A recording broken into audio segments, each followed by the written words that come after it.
మీరు ప్రాక్టికల్గా గోడలు కట్టడం గురించి నేర్చుకున్నారు. గోడలు అసలు కట్టారు చూశాను నేను. ఆ గోడలు కట్టే గురించి ముఖ్యంగా ఏంటంటే ఇప్పుడు నేను చెప్పబోయే విషయం ఏంటంటే మెటీరియల్స్ ఏం కావాలి గోడ కట్టడానికి అనే దానికి ఇటుక రాళ్ళతో గోడ కట్టాలనుకో మనకి ఏమేమి కావాలి, ఇటుకలు కావాలి, అలానే సిమెంట్ కావాలి, ఇసుక కావాలి, దానికి దగ్గరగా వాటర్ కావాలి. ఇటుకలతో గోడ కట్టేటప్పుడు మనం తీసుకోవాల్సిన జాగ్రత్తలు ఏంటి?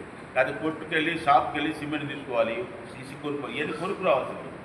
క్వాలిటీ టెస్టింగ్ అనే దాని గురించి కొద్దిగా నేను వివరంగా చెప్తాను. క్వాలిటీ అంటే అది నాణ్యమైనవా కావా అన్న దాని గురించి ఒక విషయం చెప్తాను. ఉదాహరణకి మనం ఇటుకలు కొట్టడానికి వెళ్ళామనుకో, ఇటుకలను చూస్తాం, చూసి బాగుందా లేదా అనేది మేస్త్రి కరెక్ట్ బాగుండగా లేవనేది మేస్త్రి చెప్తాడు. కానీ మనం టెస్ట్ చేయటం అనేది కూడా ఉంటుంది. ఇటుకలకు వచ్చేపాటికే కరెక్ట్ సైజు ఉండాలి, మూలల్లో కూడా కరెక్ట్గా ఉండాలి, మంచి రంగు ఉండాలి.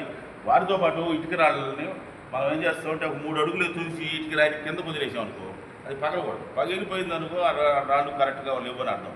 అలాగనే మీరు ఇటుక రాళ్ళు ఇచ్చుకొని ఒకదానికోటి కలిపామనుకోండి, టంగ్ టంగ్ అనే శబ్దం రావాలి.